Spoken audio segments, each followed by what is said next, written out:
Bonjour tout le monde, bienvenue sur le webinaire du 13 mai de Microstart. J'espère que vous allez tous et toutes très bien. Voilà, je vois que, en tout cas, Dominique m'entend. J'espère que les autres, vous m'entendez aussi. Si ce n'est pas le cas, comme d'habitude, n'hésitez pas à l'écrire dans le chat.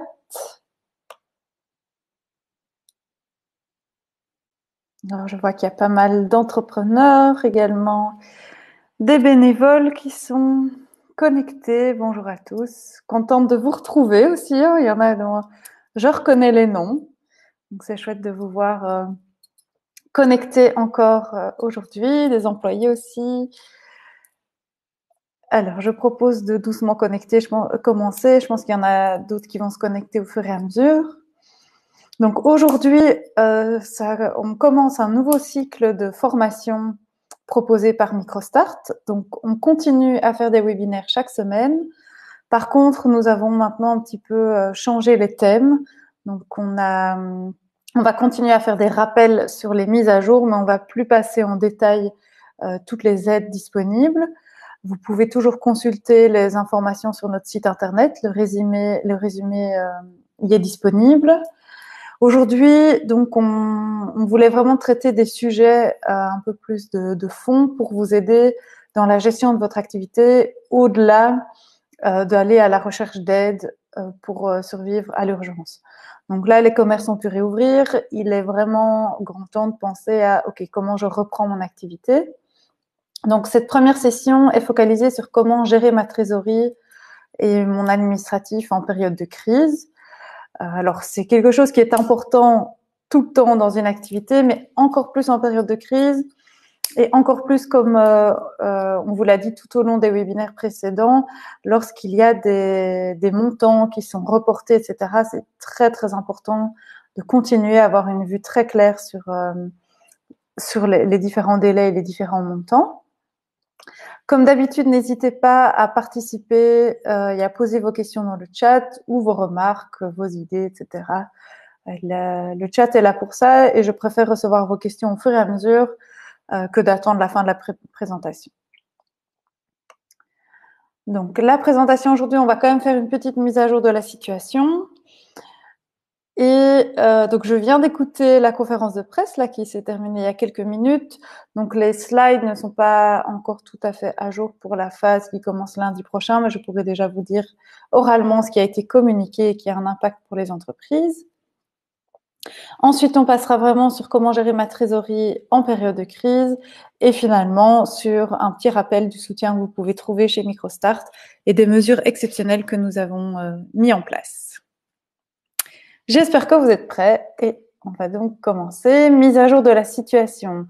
Donc aujourd'hui, nous sommes dans la phase 1B, donc qui a commencé lundi, ce lundi-ci. Qu'est-ce que ça signifie? C'est que tous les magasins et services peuvent réouvrir, sauf les activités qui nécessitent un contact direct avec les clients, sauf tout ce qui est paramédical. Mais par contre, tout ce qui est coiffure, soins esthétiques, etc., ne peut pas encore ouvrir. Les marchés sont toujours fermés. Par contre, c'est possible de négocier pour avoir un étalage individuel. Donc, vous pouvez négocier, si vous avez un food truck, par exemple, vous pouvez négocier avec votre commune pour voir si vous pouvez vous mettre sur un emplacement isolé. Et alors, Horeca, lieux festifs, groupes récréatifs, culturels, touristiques, etc., sont toujours fermés. Il est toujours important de prendre donc toutes les mesures pour garantir une distance sociale de 1,50 m, donc peu importe les situations. Au niveau privé, éviter les déplacements non essentiels, c'est toujours d'actualité.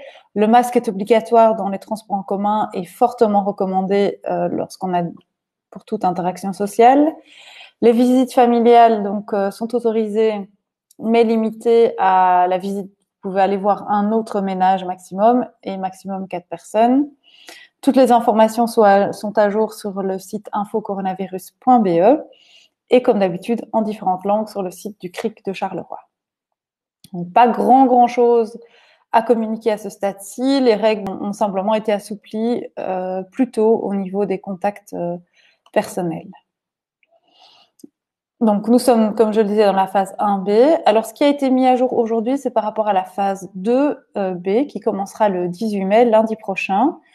Donc, la bonne nouvelle, c'est que les métiers qui ont des contacts avec les clients peuvent reprendre. Alors, la condition est que c'est uniquement sur rendez-vous. Et alors, le commerçant, donc la personne qui pratique le soin, doit porter absolument un masque. Pour le client, c'est fortement recommandé. Et alors, s'il y a 2 clients, par exemple, dans le magasin, il faut respecter une distance minimum d'1,50 m entre les clients.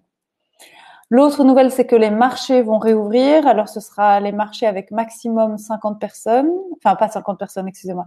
50 exposants. Les exposants commerçants devront porter un masque. Et alors, il faudra qu'il y ait des distances de sécurité qui soient respectées. Et les autorités communales doivent mettre en place un plan de circulation pour faciliter le flux au sein du marché.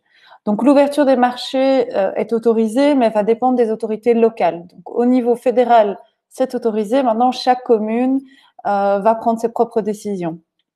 Mais en tout cas, je vous encourage à déjà contacter votre commune pour voir ce qui se passe la semaine prochaine, si vous êtes exposant sur les marchés. Alors, il y a aussi un plan d'aide pour le secteur culturel qui va être discuté cette semaine et publié en fin de semaine. Donc, voilà pour les informations au niveau des activités professionnelles. Pour les visites personnelles, etc., il n'y a pas d'évolution. C'est toujours maximum visiter un autre ménage et maximum 4 personnes. Alors, au niveau des loisirs, des musées, etc., ils peuvent réouvrir à partir du moment où les réservations se font en ligne, qu'il y a un plan de circulation, le port de masque par le personnel et une limitation du nombre de personnes par bâtiment, par espace. Les sports, les entraînements peuvent reprendre, les entraînements réguliers peuvent reprendre maximum 20 personnes. Et par contre, dans tous ces lieux de loisirs, etc., tout ce qui est cafétéria et plaine de jeux sont toujours fermés. Mariage et enterrement, c'est maximum 30 personnes. C'était 10 personnes précédemment. Maintenant, ce sera rallongé à 30 personnes. Je dis bien sera parce que c'est lundi prochain. Et tout ce qui est par contre manifestation de groupe, donc que ce soit culturel, religieux, etc., c'est toujours interdit jusqu'au 30 juin. Et la Première ministre insiste bien sur le fait que même en été, il y aura encore certaines restrictions et qu'on ne sera pas de retour à la normale pour cet été. Et alors, ils vont aussi discuter un plan pour la relance du tourisme, étant donné que les frontières seront probablement fermées, ce qui va fortement impacter le tourisme, et donc voir comment est-ce que ça va être réorganisé en Belgique. Voilà pour les informations toutes fraîches du conseil, de la conférence de presse qui a suivi le Conseil national de sécurité de ce jour. Et puis, on ne manquera pas de se tenir informé s'il y a des choses nouvelles qui sont communiquées. Donc, dans les commerces, les règles sont toujours les mêmes. Donc, toujours respecter une distance d'1,5 m entre chaque client. Maximum un client par 10 mètres carrés et un client ne peut rester que 30 minutes dans un commerce. Favoriser les paiements par carte. Port du masque pour le personnel, recommandé également pour les personnes, les clients. Et élargissement des heures d'ouverture pour permettre aux personnes de venir de rallonger espacer le flux. Les guides pratiques donc ont été publiés, on vous l'a communiqué la fois passée, donc par secteur, vous pouvez les consulter sur la plateforme Emploi Belgique. Voilà pour les mises à jour sur la situation, un petit peu plus rapide que d'habitude. N'oubliez pas que les slides, le résumé des aides est toujours disponible sur notre site internet. Donc, n'hésitez vraiment pas à aller consulter la page. Donc, quand vous allez sur le site, vous cliquez en haut dans les nouvelles qui défilent. Il y a une nouvelle qui s'appelle soutien Covid. Vous cliquez là-dessus, là, vous avez la page avec vraiment tout ce qu'on peut faire pour vous. Alors maintenant, passons au sujet vraiment de ce webinaire-ci. Donc, gérer ma trésorerie en période de crise. Donc, la première chose à faire, c'est de vous interroger sur votre situation financière actuelle. Donc, à savoir, est-ce que vous avez des arriérés de paiement aujourd'hui, que ça soit à des fournisseurs Alors, attendez, je vois qu'il y a un commentaire ici.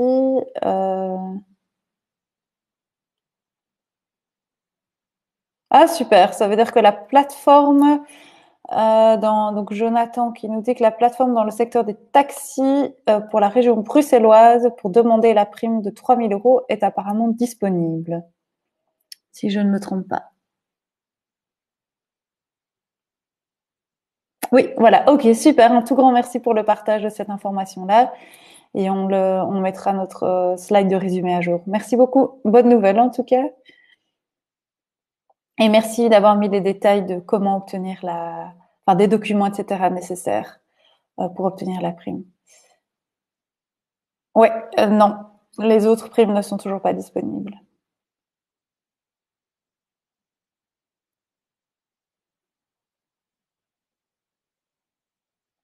En tout cas, consultez régulièrement les plateformes pour pour ces demandes de primes-là, oui, ou inscrivez-vous aux newsletters, etc., pour recevoir les informations et ne pas louper le coche, étant donné qu'en effet, il y a des dates limites pour déposer une demande. Ok, si ça va pour vous maintenant, je reviens vers comment gérer sa trésorerie. Donc, ce que je disais, c'est que faites vraiment le point sur votre situation actuelle. Est-ce que vous avez des arriérés de paiement? Alors, ça peut être des arriérés de paiement au niveau de vos fournisseurs, ça peut être le paiement de loyer, gaz, électricité, donc n'importe quelle facture, des taxes, etc. Alors, ça peut être des paiements pour lesquels vous pouvez être exonéré, d'autres pas. Donc, vraiment, faites une liste de tous les paiements que vous devez encore faire et qui n'ont pas été faits. Ensuite, essayez d'analyser, OK, pour cela, est-ce qu'un report est possible? Alors, soit c'est une des aides qui a été mise en place par le gouvernement. Dans ce cas-là, renseignez-vous sur comment il faut faire une demande, est-ce que c'est automatique ou pas, et indiquez les nouvelles dates de paiement. Et pour les autres, où il n'y a pas eu d'annonce au niveau fédéral ou régional officiel, essayez de voir si vous pouvez négocier un plan de paiement avec vos créanciers. Et alors, convenez d'un calendrier de paiement réaliste. Donc, ça ne sert à rien de négocier un plan de paiement qui ne vous convient pas. Donc, il vaut mieux prendre un peu plus de temps pour négocier votre plan de paiement, mais qui soit réaliste et que vous puissiez le respecter. Parce qu'il n'y a rien de pire, et là je parle parce que en tant que conseillère, j'ai aussi négocié eu des clients qui ont négocié des plans de paiement pour leur remboursement de crédit MicroStart. Il n'y a rien de pire que quelqu'un qui s'engage à dire oui, oui, je vais respecter ce plan de paiement et dès le premier ou deuxième mois, ne le respecte pas. Donc il vaut mieux un montant un peu plus bas, mais que vous êtes sûr de respecter, plutôt qu'un montant trop important et dès le deuxième mois, vous ne respectez pas, ce qui brise totalement la confiance. Donc, essayez de négocier un maximum. Alors, il faut tenir compte qu'on est un peu tous dans la difficulté. Donc, peut-être que vos créanciers sont aussi dans la difficulté. Donc, c'est vraiment important de tenir cela en compte et d'avoir une discussion constructive, sans jugement ni énervement, sachant que c'est facile pour personne d'être dans une situation d'incertitude et de stress. Alors, ce qu'on vous met comme conseil ici, il faut toujours confirmer par courrier ou par écrit. Donc, il y a des modèles qui existent sur Internet. Vous pouvez vous baser sur ces modèles-là. Alors, c'est parfois les secrétariats sociaux, les syndicats qui postent des exemples. Donc, vous pouvez vous baser sur cela pour faire une demande. Vous pouvez faire les négociations oralement si c'est plus facile pour vous. Mais après, confirmez toujours bien par écrit pour qu'il y ait une trace de l'accord que vous ayez pris. Alors, cette trace, elle est importante pour vous, pour l'autre personne aussi, et aussi pour vous souvenir de ce que vous avez négocié. Et donc, une fois, je réinsiste, mais une fois que vous avez négocié un plan du purement, un plan d'alignement, essayez de le respecter un maximum. La personne de l'autre côté vous fait confiance, il faut respecter cette confiance-là pour pouvoir continuer à travailler dans une bonne collaboration. Donc ça, c'est vraiment la toute première étape, c'est de lister ces arriérés de paiement, qui va être la plus urgente à gérer. Ensuite, vous avez peut-être des arriérés de paiement, mais vos clients ont aussi peut-être des arriérés de paiement. Donc, vous avez peut-être des personnes qui vous doivent de l'argent. Et c'est tout aussi important de faire une liste des personnes qui vous doivent de l'argent. Alors, ça peut être pour deux raisons. Soit vos clients n'ont pas réussi à payer, soit vous n'avez pas envoyé les factures. Donc, ça arrive, voilà, en tant qu'indépendant, on doit faire face à beaucoup beaucoup de choses à gérer en même temps. Cette période-ci n'a pas été facile. Donc, vous avez peut-être des clients auxquels vous n'avez pas encore réclamé l'argent ou vous n'avez pas envoyé de facture. Réglez tout ça maintenant. Au plus vite vous le faites, au mieux c'est. À savoir que vos clients auront aussi peut-être des difficultés de paiement comme vous avez peut-être avec vos créanciers. Donc, au plus vite vous avez réglé ça, au plus vite vous avez de l'argent qui va rentrer. Et préparez-vous aussi à peut-être avoir des clients qui vous disent, voilà, moi je ne peux pas payer aujourd'hui, qu'est-ce qu'on peut négocier ensemble? Et en fait, l'outil qu'on va vous présenter ici pour gérer sa trésorerie, ça va aussi vous permettre, une fois que vous avez tout listé avant d'entrer dans des négociations avec des créanciers ou avec des clients, de pouvoir savoir, OK, en fait, moi, par exemple, je dois payer ça. Voilà, je peux payer 50 € par mois. Voilà ce que je peux faire dans mon plan. Voilà ce qui est réalisable. Et inversement, si vous avez un client qui vous doit 300 €, disons, et qui vous demande un plan de paiement, vous pouvez regarder en disant, OK, en fait, moi, c'est pas possible parce que je compte sur ces 300 € là pour payer autre chose. Ou bien, bon, je vois que sur les 2 premiers mois, j'ai un petit peu de flexibilité. Bon, je vais lui autoriser à couper le paiement en deux. Par contre, au 3e mois, j'ai une grosse échéance qui tombe. Je ne peux pas me permettre que mon client ne m'ait pas payé à ce moment-là. Donc, ayez bien tous ces éléments en tête et c'est ça qu'on a voulu vous expliquer à travers cette présentation. Et vous allez le voir, on a un bénévole et Pete et une employée Microstart, Olivia, qui ont développé un excellent outil Excel qui est assez facile à remplir et c'est ça que je vais vous expliquer aujourd'hui. Finalement, il y a un troisième moyen de faire rentrer de l'argent, c'est en gérant correctement votre stock. Donc, il y a deux choses à regarder là-dedans. C'est est-ce que vous avez le stock, est-ce que vous avez encore un stock de marchandises ou est-ce que vous allez devoir recommander? Donc là, ça va être une sortie d'argent. Par contre, si vous avez un stock de marchandises qui n'a pas bougé durant tout le confinement et qui aujourd'hui n'est plus utilisable ou bien qui va périmer très rapidement, il faut absolument que vous le vendiez. Donc, n'attendez pas que ça soit périmé. Essayez de le vendre autrement ou au rabais, si jamais c'est pas possible de le vendre comme vous le faites de manière habituelle. Et ça, c'était aussi un des conseils qu'on avait dit au niveau en tout début du confinement, au niveau des restaurants qui auraient des restes de stock, qui ne savent pas s'organiser pour faire de la vente en ligne, plutôt que de laisser ça périmer, voilà, de vendre des paquets de, voilà, une box pour préparer des crêpes aux champignons. Je sais pas, hein, c'est un bête exemple, mais donc il faut essayer dans ce cas-ci, d'être le plus créatif possible et surtout, ne pas laisser du stock dormant, je vais dire, parce que le stock dormant est en fait de l'argent et c'est de l'argent dont vous aurez très certainement besoin. Alors ça vaut pour la nourriture, ça vaut pour les vêtements, ça vaut pour énormément de choses. Donc là, il faut vraiment être créatif pour essayer de faire rentrer un maximum d'argent aujourd'hui. Et également, dans l'autre sens, identifier le stock dont vous avez absolument besoin pour redémarrer votre activité. Donc ça, c'est vraiment 3 éléments clés qu'on vous invite vraiment à lister déjà sur une feuille avant même de commencer l'outil que je vais vous expliquer ici.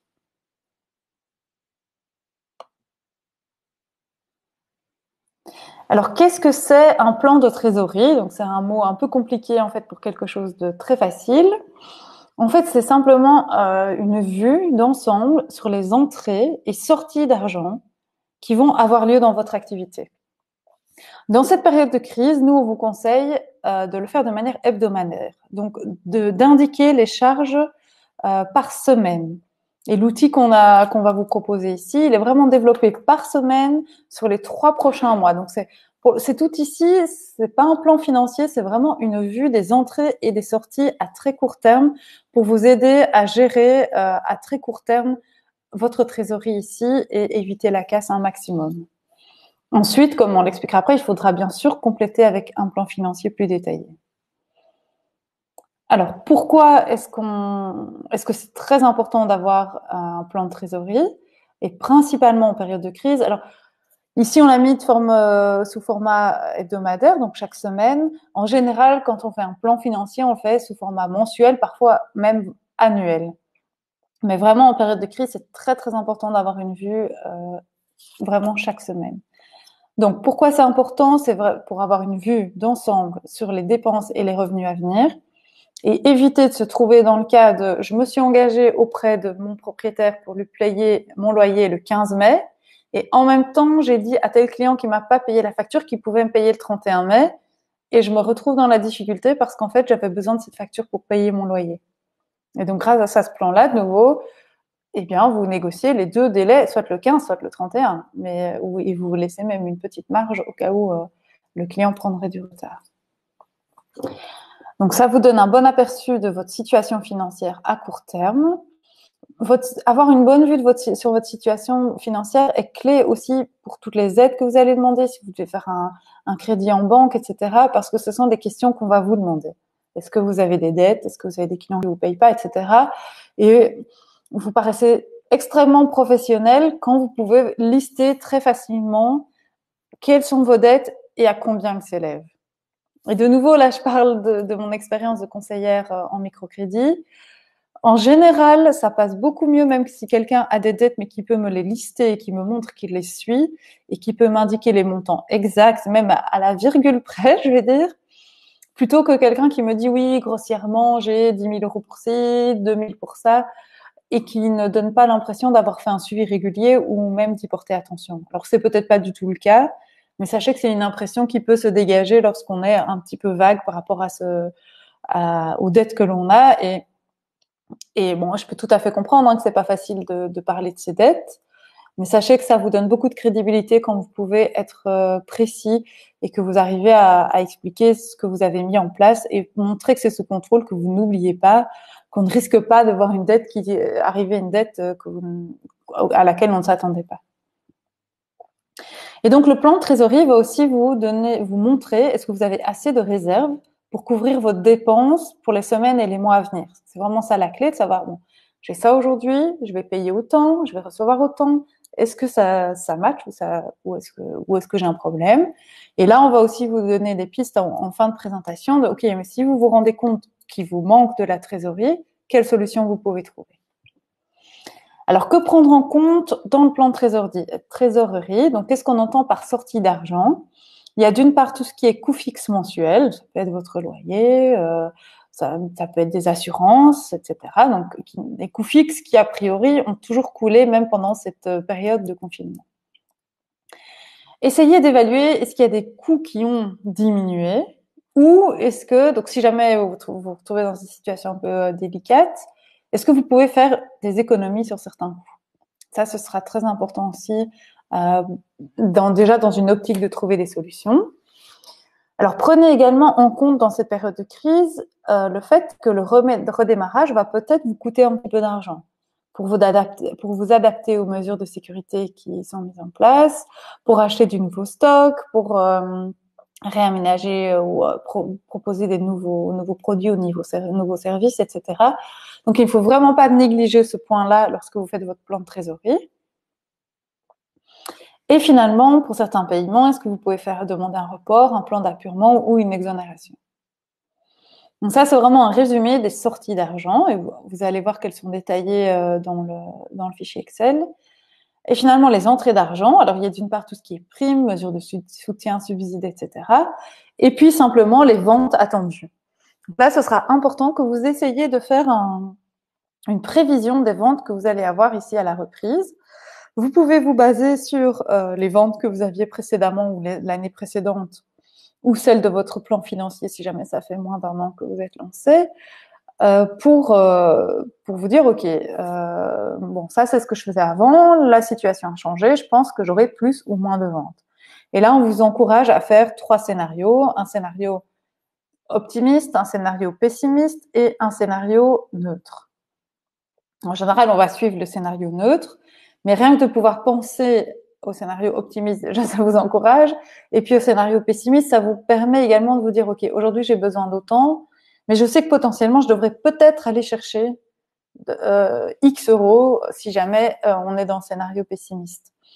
Ou bien, enfin voilà, donc c'est vraiment déjà anticipé. Si vous êtes dans le cas de le scénario neutre, vous n'avez pas besoin d'aller chercher du financement extérieur, mais que vous voyez que dans le scénario, excusez-moi, pessimiste, vous allez avoir besoin de financement, renseignez-vous déjà sur les aides disponibles.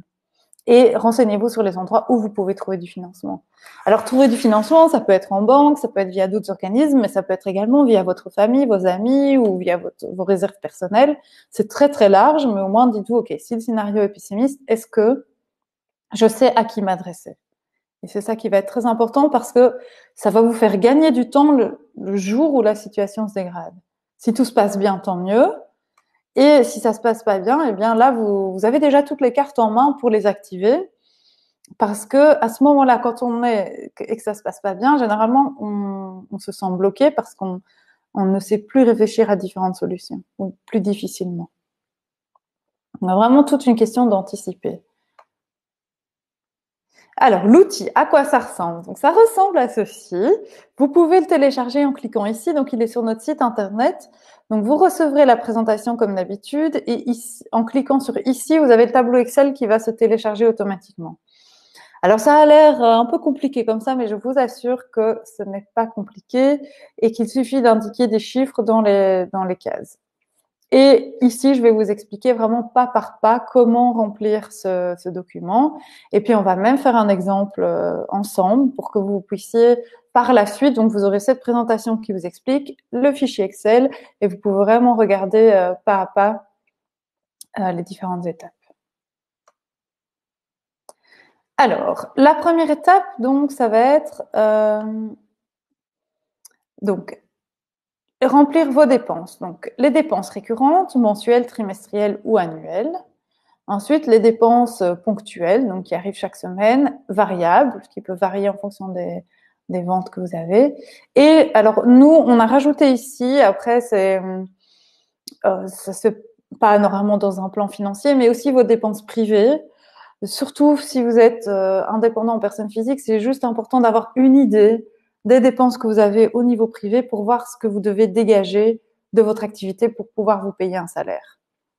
Alors, ça n'a rien de comptable, etc., hein, comme démarche, mais nous, on trouve ça important de ne pas oublier que votre but, a priori, c'est de pouvoir vous payer un salaire, que ce salaire vous permet d'avoir une vie décente et de payer vos charges au niveau privé. Alors, donc, remplissez chaque case au moment où vous devez payer la dépense et n'oubliez donc pas donc, que vous pouvez reporter certains coûts. Vous le voyez ici, on a mis mois de mars, mois d'avril, ils sont passés, donc vous pouvez simplement indiquer le type de dépenses que vous avez eu. Ça vous permet déjà d'avoir un aperçu. Et puis pour les mois à venir, là vous mettez par semaine, ça je dois payer en début de mois, en fin de mois, en milieu de mois, j'ai une date précise, oui, non. Donc, ça vous pourrez l'indiquer au fur et à mesure. Alors, donc vous avez ici donc, c'est ce que je disais en introduction, hein, mais donc, par exemple, tout ce qui est produits de nettoyage, masques, etc. Donc, n'oubliez pas qu'il y aura des coûts supplémentaires liés au coronavirus. Donc, si par exemple, d'habitude, en nettoyage, vous dépensez, je ne sais pas moi, 50 € par mois, ce sera peut-être 100 € par mois dans ce contexte-ci pour assurer la survie, enfin, le respect, excusez-moi, des règles de sécurité et d'hygiène. Alors ensuite, ici en bas, donc vous avez tout ce qui est cotisation sociale, cotisation patronale, remboursement de crédit, etc. Donc certains coûts peuvent être reportés et attention, donc indiquez-les bien si vous devez les payer plus tard. Alors ce sera peut-être dans un an, parfois c'est des reports de 2 mois, etc. Et le slide d'après vous indique donc les différents reports qui sont possibles.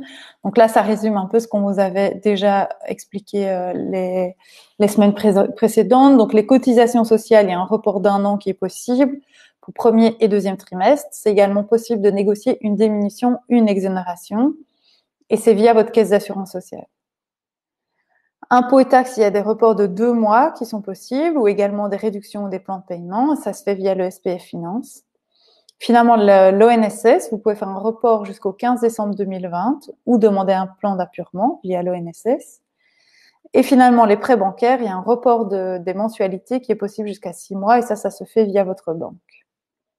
Il y a également des reports de taxes, circulation de taxis, précompte immobilier, etc., qui sont possibles et ça se règle soit au niveau régional, soit au niveau communal. Donc ici, j'ai une question pour ceux qui ne savent pas se débrouiller avec Excel. Je vous suggère alors d'appeler MicroStart et là, on peut vous mettre en contact avec un coach qui peut vous aider à à remplir le document. Sinon, si vous ne savez pas utiliser Excel, vous pouvez tout à fait faire ce document sur papier. Donc, il s'agit simplement de faire des colonnes avec chaque semaine, donc en fait comme un calendrier, chaque semaine, puis vous listez l'ensemble des dépenses que vous avez dans la première partie, vous faites le total, vous avez ensuite l'ensemble des entrées qui vont arriver, vous faites le total. Donc vraiment, il faut surtout comprendre la démarche. Et si donc vous ne vous débrouillez pas avec Excel et que voilà, c'est bien d'avoir l'aide d'un coach, mais finalement vous allez peut-être jamais utiliser cet outil parce que et le coach il va pas être là 24 heures sur 24 avec vous. N'hésitez vraiment pas à faire cet exercice sur papier, simplement en utilisant, en faisant des colonnes et des lignes. J'espère avoir répondu à votre question et en tout cas même voilà, vous pouvez aussi appeler Microstart en disant voilà, moi je voudrais faire mon plan de trésorerie, je ne sais pas utiliser Excel. Est-ce que vous pouvez me conseiller de manière individuelle pour le faire sur papier?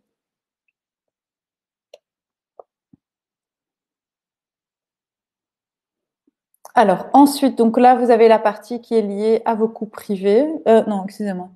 Aux frais additionnels qui sont liés à la relance de votre activité. Donc ça va être peut-être achat de stock, des frais liés au réaménagement de votre magasin, de votre activité, etc.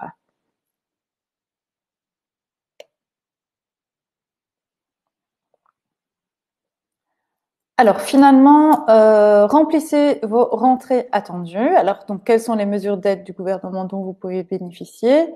Et comme je le disais, le chiffre d'affaires prévisionnel en 3 scénarios. À nouveau, même principe, vous indiquez ces montants dans les cases des semaines durant laquelle vous allez recevoir ces montants-là.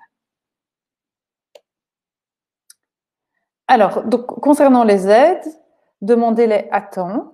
Il peut y avoir, on le sait bien, on a plusieurs personnes qui nous ont déjà témoigné qui n'ont pas pu recevoir, qui n'ont pas encore reçu les, les primes alors qu'ils ont fait une demande il y a déjà longtemps. Donc, faites les demandes le plus rapidement possible. Alors, un petit résumé des aides dont vous pouvez bénéficier et quand est-ce qu'il faut faire les demandes. Donc, les cotisations sociales, vous faites les demandes, vous pouvez attendre la fin du deuxième trimestre. Pour les impôts et les taxes, dès que vous avez la demande de paiement qui vous arrive, vous pouvez faire la demande d'exonération, d'appurement, de report. Les prêts bancaires, dès aujourd'hui, vous pouvez faire une demande. Les primes régionales, donc pour Bruxelles, c'est pour le 1er juin. Pour la Wallonie, c'est pour le 12 mai ou le 31 du 5. Donc attention, hein, 12 mai, c'était hier. Voilà. Et la Flandre, donc c'est pour le 3 juin 2020.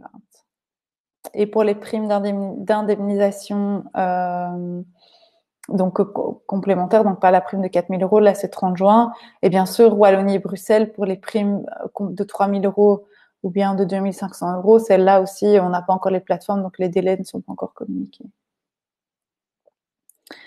Alors, pour ce qui est droit passerelle, donc c'est avant la fin du deuxième trimestre suivant la date d'interruption. Mais à savoir, c'est que plus vous retardez les demandes, plus vous retardez les paiements. Si vous êtes malade, dès que vous avez un certificat médical, vous pouvez faire une demande de paiement à la mutuelle.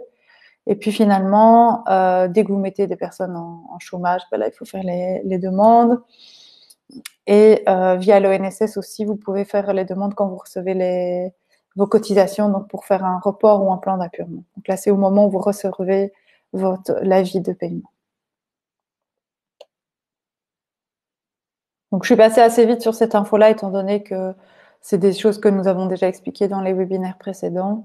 Si vous avez des questions de nouveau, n'hésitez pas à nous contacter. Ensuite, donc au niveau des rentrées, à part les primes, etc., donc vous pouvez également solliciter un nouveau crédit pour vous faire face, si jamais vous vous rendez compte, en fait, après avoir rempli tout votre tableau, vous vous rendez compte, ah, mais en fait, moi, j'ai pas assez, j'y arrive pas. Eh bien, dans ce tableau Excel, vous pouvez remplir une case avec crédit. Et donc là, vous allez voir la trésorerie qui va s'ajuster et devenir positive. Alors, un crédit, oui, c'est utile. C'est parfois très, très important. Par contre, il ne faut pas oublier que ça engendre des coûts supplémentaires aussi qu'il va falloir le rembourser mensuellement. Et donc, il faudra également ajouter des coûts. Alors, où est-ce que vous pouvez trouver du financement?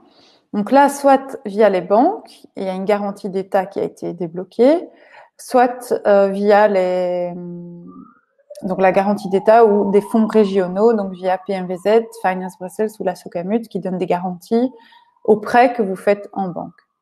Il y a des prêts qui sont également disponibles via ces trois institutions directement, si jamais en banque vous n'obtenez pas de financement. Il y a des plateformes de financement alternatifs qui existent, du crowdfunding ou des achats de vouchers, de bons d'achat, etc. via des plateformes communales. Donc là, renseignez-vous vraiment dans votre entourage. Et finalement, le microcrédit via MicroStart. Et là, je rappellerai notre offre à la fin de la présentation. Donc, au niveau donc des rentrées, faites donc bien 3 scénarios, pessimiste, neutre et optimiste, basés sur vos chiffres précédents. Alors, donc, ce qui va se passer dans cet outil-ci, c'est que là, et donc là, je vais continuer aussi à donner des précisions pour ceux qui le font sur papier. Vous faites donc par semaine la somme de toutes les dépenses, la somme de toutes les rentrées, et vous notez le montant. Et puis, vous faites la même chose pour la semaine d'après.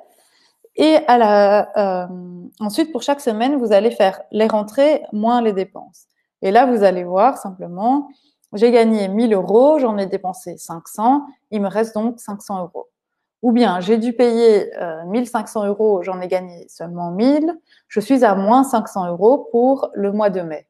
Et puis, vous faites, pour la semaine 1 du mois de mai. Ensuite, vous additionnez pour faire le total sur le mois. Et là, vous allez voir en fin de mois, est-ce que vous êtes en positif ou en négatif. Et puis, vous faites la même chose pour le mois de juin. Alors, si vous êtes en négatif pour le mois de mai, eh bien là, vous savez qu'il faut trouver une solution dès aujourd'hui. Soit de décaler les paiements, soit de trouver de l'argent aujourd'hui. Et donc ça, c'est vraiment la dernière partie qui est l'analyse. Donc là, vous analysez la différence entre vos recettes et vos dépenses. Vous calculez vraiment combien est-ce qu'il vous reste par semaine en fonction des différents scénarios. Vous essayez de voir si vous avez une réserve suffisante pour absorber les pertes et la diminution de chiffre d'affaires et pour faire face aux échéances reportées. Donc là, c'est vraiment voir, est-ce que aujourd'hui, peut-être que vous ne partez pas avec zéro et donc vous allez pouvoir, si le mois de mai est négatif, peut-être que vous avez les 500 euros nécessaires pour payer le mois de mai. Et dans ce cas-là, vous n'avez pas de souci. Si vous n'avez pas de réserve, voyez pour décaler les dépenses du mois de mai au mois de juin, par exemple. Et si ce n'est pas possible, dans ce cas-là, essayez de voir les organismes de financement qui peuvent vous aider. Et comme c'est bien indiqué ici et que je l'ai déjà dit, mais je réinsiste, n'attendez pas, si vous vous attendez à avoir des problèmes de paiement, cherchez déjà des solutions aujourd'hui. N'attendez pas d'être dans les difficultés, d'avoir les créanciers qui vous appellent et de ne plus vous en sortir avant de faire les démarches. Alors, on va faire l'exemple ici assez simple avec un magasin de vêtements. Donc là, c'est un magasin qui a fermé depuis le 13 mars, qui a pu réouvrir ce lundi. On a comme hypothèse qu'il y a eu quelques aménagements pour respecter les règles de sécurité et que par contre, la nouvelle collection, le stock est déjà là et a déjà été payé. Donc, il n'y aura pas de nouveau stock nécessaire. Ce sont des jours normaux d'ouverture, 5 jours sur 7, il n'y a pas de changement là-dessus. Et avant le confinement, ce magasin avait un chiffre d'affaires de 15 000 euros par mois. Donc ça, ce sont les hypothèses qu'on a prises pour cet exemple-ci. Alors, comment ça se complète dans le fichier? Donc déjà, est-ce qu'il y a des dépenses récurrentes qui reviennent chaque mois, chaque trimestre ou annuellement? Alors là, il y a la première chose, c'était oui, les cotisations sociales reviennent. Et là, oui, il y a un report qui a pu être fait. Très bien. Prendre ses dispositions par rapport au fournisseur, pas de souci. Dans ce cas-ci, la commande avait déjà été payée, donc il n'y a pas de problème.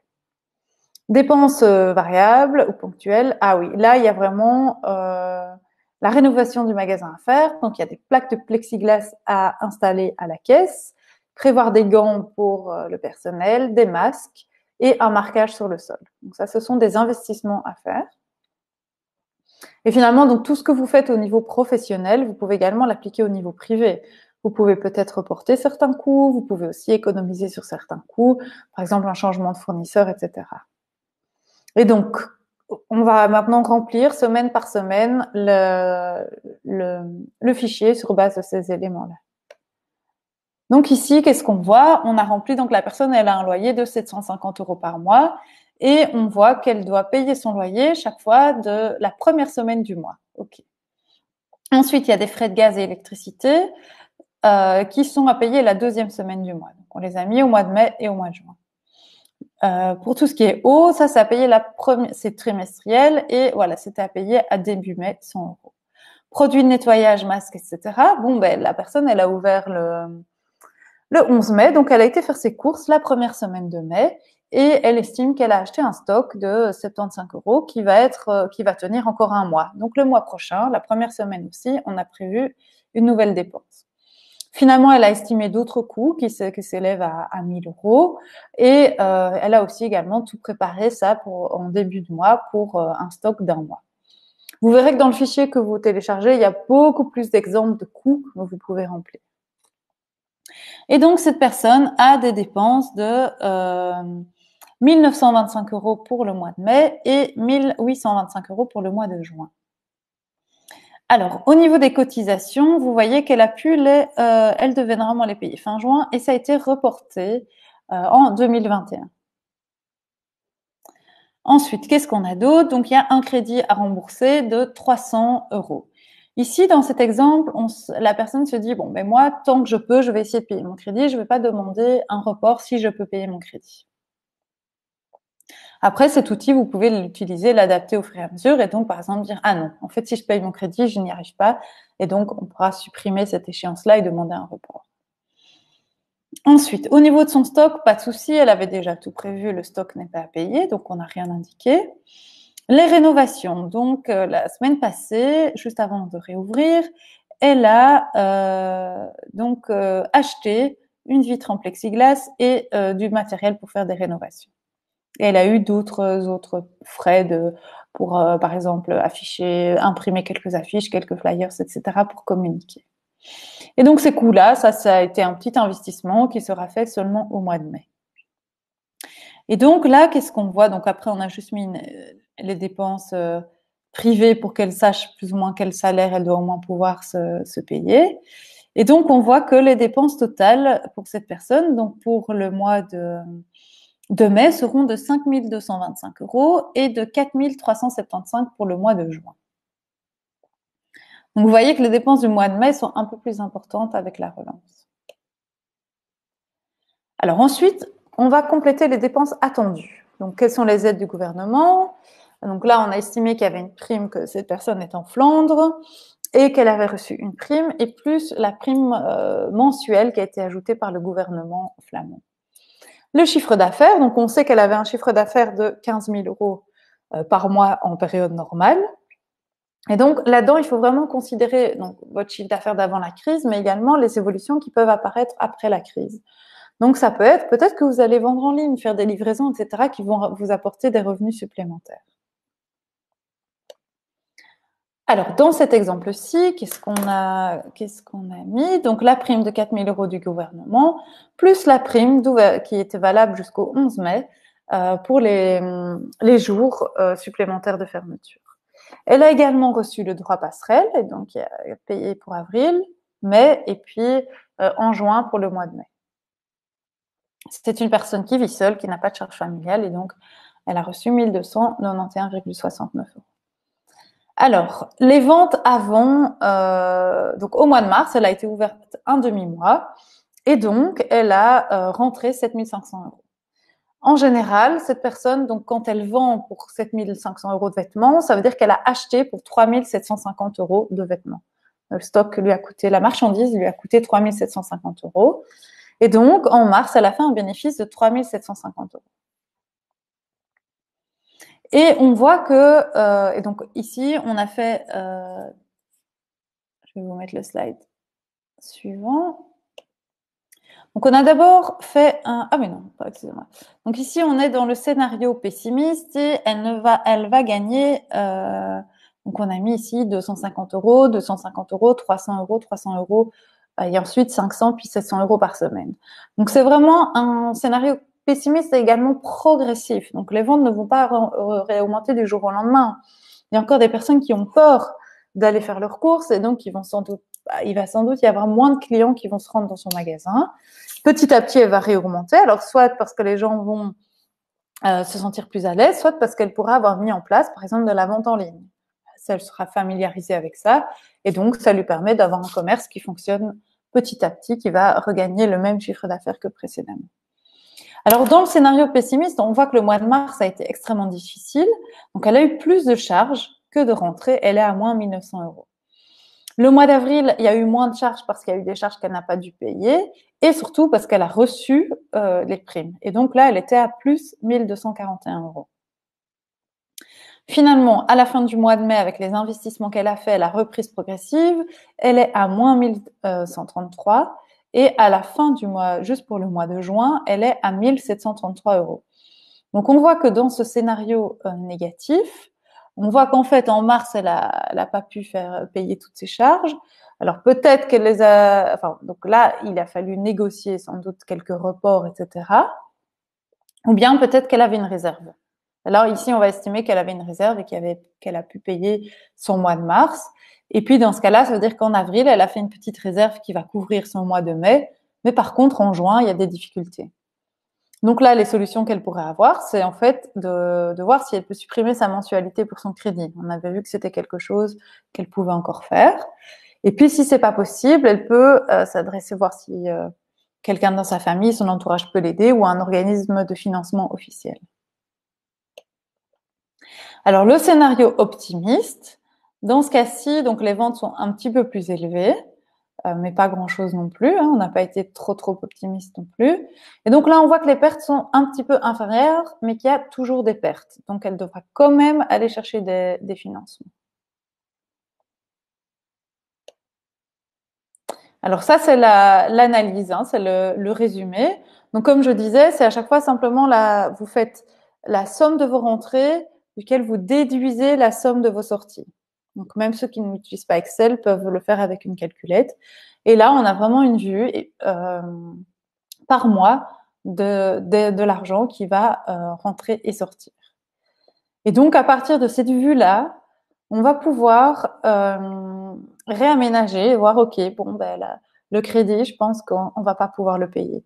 Ah, il y avait tel fournisseur qui m'a pas payé, en fait, encore du mois d'avril, tel client qui m'a pas payé au mois d'avril. Bon, mais je vais essayer d'obtenir son paiement. Ah, là, mon loyer, en fait, personnel, je vais pas pouvoir le payer, donc, ou professionnel, je vais pas pouvoir le payer, donc je vais essayer de négocier et voir ce qui est possible. Et c'est seulement avec cette vue-là que vous allez pouvoir identifier où prendre des actions et à quel moment, et pouvoir vraiment prendre des engagements. Ce qui est important à retenir, donc on voit la récupération prend du temps. Donc, vous voyez bien ici, même dans le scénario optimiste, c'est seulement à partir du mois d'août que les rentrées sont supérieures aux sorties. Donc voilà, il faut savoir que mai, juin, juillet vont encore être difficiles. Prévoyez une réserve pour couvrir vos frais. Et on va le redire encore parce que c'est important, mais si vous vous attendez à avoir des problèmes de paiement, commencez à chercher des solutions dès aujourd'hui. Et ça, c'est le slide suivant. Quelles sont vos solutions si vous avez des problèmes de trésorerie? Tout d'abord, est-ce que vous avez bien fait les demandes pour toutes les aides possibles? Est-ce que vous avez fait les reports ou réductions pour tout ce qui était possible, mais également proactivement aller demander, par exemple, une réduction de loyer? Et soyez quand même attentifs par rapport au report. Ce n'est pas que vous ne devez pas payer vos charges. C'est simplement qu'elles sont reportées à un autre moment. Donc, il faut aussi reprendre ce tableau-là. Ah, scénario optimiste. OK, je peux reporter peut-être certaines dépenses au mois d'août, mais pas toutes, parce que sinon, même au mois d'août, fin août, je n'aurai pas assez de réserves. Donc, je vais plutôt étaler sur août, septembre, octobre. Mais en tout cas, rien ne sert d'aller reporter l'échéance l'échéance de mai à juin, ça ne solutionnera pas le problème. Est-ce que vous pouvez faire des économies sur certains coûts? économiser sur des factures d'électricité, au niveau de votre commerce, changer de fournisseur peut-être. Voilà, il faut vraiment être créatif et ce sera le webinaire de la semaine prochaine qui sera développé pour vous justement repenser votre activité pour faire face à la nouvelle situation. Donc, je le répète, contactez vos créanciers, convenez d'un calendrier de paiement réaliste et demandez donc par exemple des délais de paiement plus longs à vos fournisseurs pour les commandes futures. Donc, par exemple, la dame ici dont on prenait l'exemple, elle a déjà payé tout son stock. Disons qu'elle doit racheter un nouveau stock en juin, mais là, elle voit clairement qu'elle pourra pas le payer. Peut-être qu'elle peut dire, OK, est-ce qu'exceptionnellement, je peux avoir un délai de 2 mois pour vous payer fin août mon stock et éventuellement le payer en 2 fois, en août et en septembre.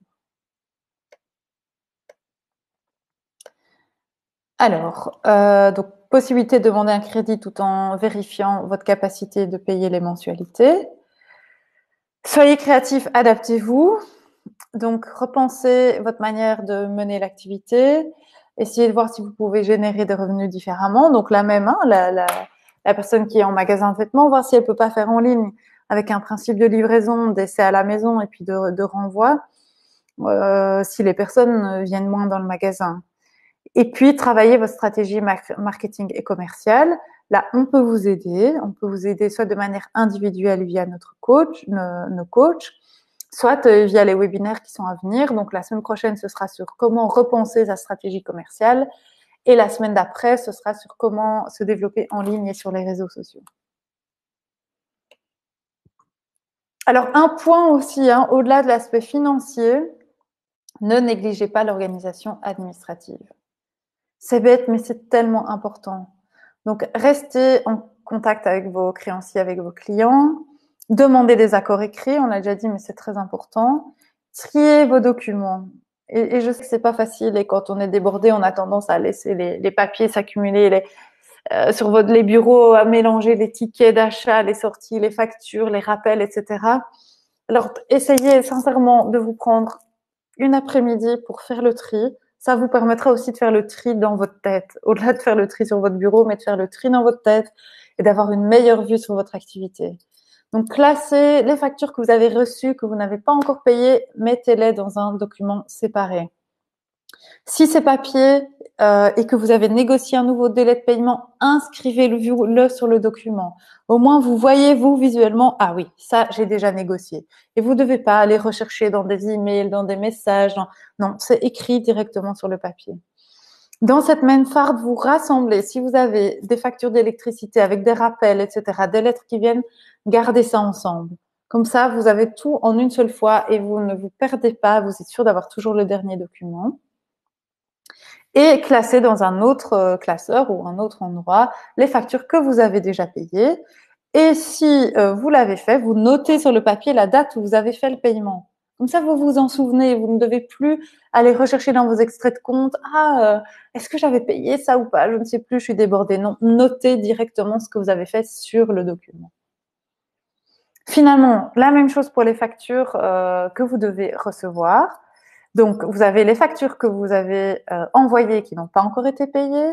Et donc là, vous mettez bien en avant la date de paiement attendue. Et vous pouvez séparer les factures qui sont à venir et encore dans les temps des factures qui sont en retard de la part de vos clients et faire des rappels. Et les lettres de rappel, de nouveau, vous les annexez avec les factures. Ça vous permet vraiment de voir, ah oui, tel client, en fait, je lui ai déjà envoyé 2 rappels. Et donc, de pouvoir faire pression, etc. et d'adapter votre discours. Et finalement, les factures envoyées et payées, ben là, vous indiquez la date de paiement sur le document et vous les classez dans un autre classeur auquel vous ne touchez plus jusqu'à ce que votre comptable vous les demande, par exemple. Alors, ces tri, ça peut se faire sur l'ordinateur si c'est des choses en ligne, tout comme au niveau papier. Hein, c'est exactement la même chose. Et alors, pourquoi? Donc, ça va vous aider à classer rien que votre bureau ou l'endroit où vous faites votre administratif. Ça va vous aider à classer dans votre tête. Et puis surtout aussi, ça va vous aider pour l'ensemble des déclarations, des demandes, etc. que vous allez devoir faire. Vous devez souvent prouver que vous avez payé vos impôts, vous payez votre TVA, dernier extrait de rôle, cotisation sociale. Et donc, si vous gardez ces documents-là disponibles et triés, ça vous permet de les prendre rapidement et pas de se dire non, en fait, moi, j'ai pas demandé, je suis en retard pour la demande de prime parce qu'en fait, j'ai pas trouvé ma dernière déclaration des paiements de cotisation sociale. Et c'est con, enfin, pardon, c'est bête, mais de perdre une opportunité comme ça pour des problèmes administratifs. Et je sais que c'est pas facile, hein, donc je ne dis pas que ça doit être que voilà, c'est facile à mettre en place, mais c'est important. Alors, au-delà donc, comme je le disais, du plan de trésorerie à court terme, mettez également à jour votre plan financier, donc avec les nouvelles prévisions, avec la relance de l'activité, ça vous sera d'office demandé si vous avez besoin d'un crédit. Donc, pensez-y déjà. Microstar, de nouveau, on peut vous aider à remplir ce document si nécessaire. Et finalement, assurez-vous que votre comptable a toutes les informations nécessaires pour remplir toutes les déclarations, pour éviter des amendes, des retards et des amendes, et pour éventuellement faire un nouveau plan financier si vous en avez besoin. On a souvent tendance à dire « ouais, mon comptable n'a pas fait ça et donc j'ai eu une amende ». Essayez de vous demander « ouais, si mon comptable n'a pas fait ça, est-ce que c'est pas parce qu'il n'avait pas tous les documents ?» Donc, il y a souvent une responsabilité partagée, donc anticipez un maximum de ce côté-là. Alors, comment Microstart, nous, on peut vous aider? Donc, on a mis un plan de relance en place pour vous soutenir, pour traverser la crise et vous aider à relancer l'activité.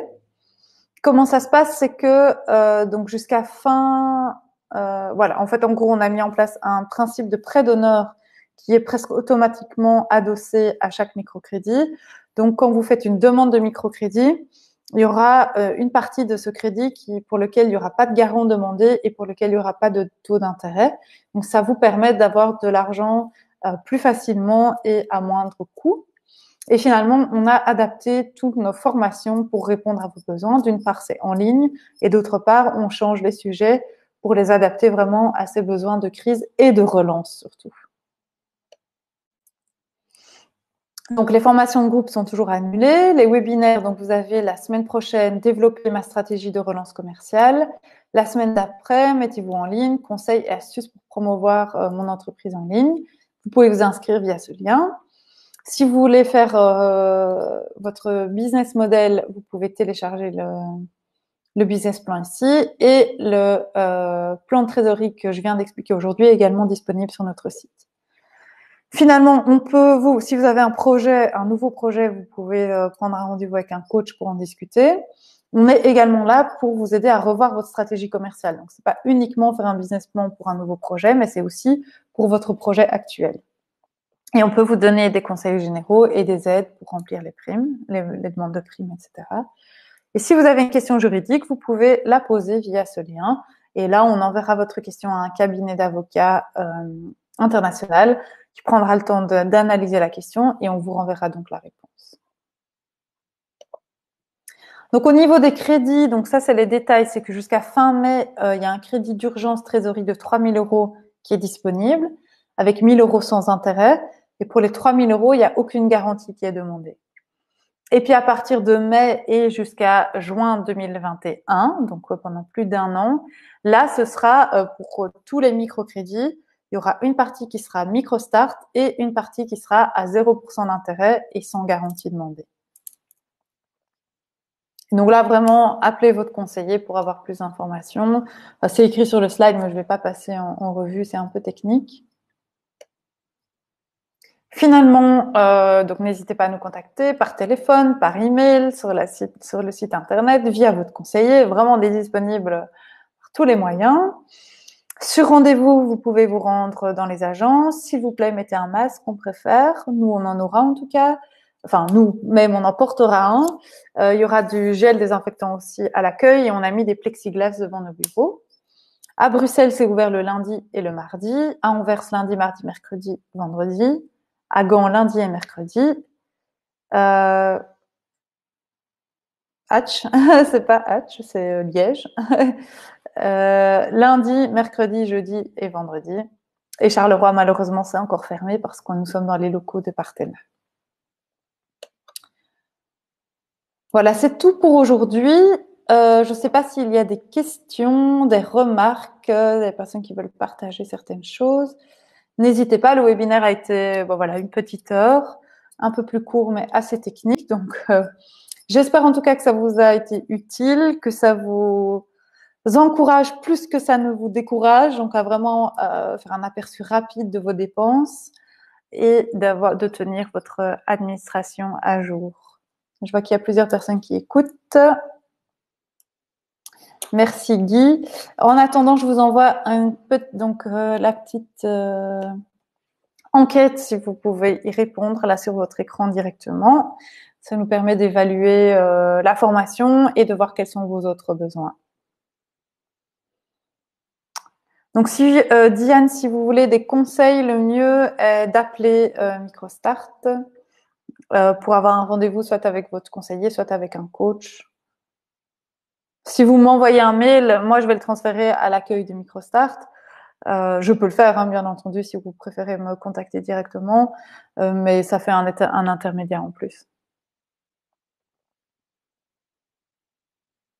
J'espère en tout cas que vous allez savoir l'utiliser. Vraiment, n'hésitez pas. Et je reviens en commentaire qui a été dit plus haut de quelqu'un qui ne sait peut-être pas utiliser l'Excel. C'est aussi possible de le faire sous forme de papier, sous format papier, avec une calculette. Donc, n'hésitez pas du tout. On peut vous aider. En tout cas, comme chaque semaine, je vous souhaite beaucoup de courage. Et puis, j'espère à la semaine prochaine. La semaine prochaine, ce sera ma collègue Éléonore qui va donner le webinaire. Donc, moi, je suivrai peut-être le webinaire comme participante et répondre aux questions par mail. Mais je ne serai plus la présentatrice. Ce sera peut-être le dernier webinaire pour moi. Mais c'est bien, je partage les plaisirs avec mes collègues pour leur laisser la chance aussi de donner ces webinaires-là, qui sont très chouettes grâce à vos interactions.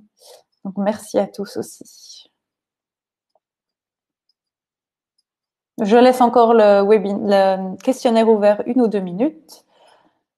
Bon après-midi à tous, en tout cas. Ne vous inquiétez pas, Microstart, en tout cas, ne vous abandonne pas du tout. Et donc, encore jusqu'au mois de mai, fin mai, il y a un webinaire chaque semaine. Et puis, au mois de juin, a priori, ce sera au minimum, une fois toutes les 2 semaines. Et après, ça va peut-être un peu s'espacer, mais il y aura des nouveaux sujets qui vont être mis en place. Mais sachez qu'en tout cas, pendant toute la phase d'urgence qui se finit fin mai, on est là chaque semaine à vos côtés. Et s'il n'y a pas de webinaire, il y a quand même les conseillers, les coachs qui sont disponibles. Oui, prenez aussi bien soin de vous.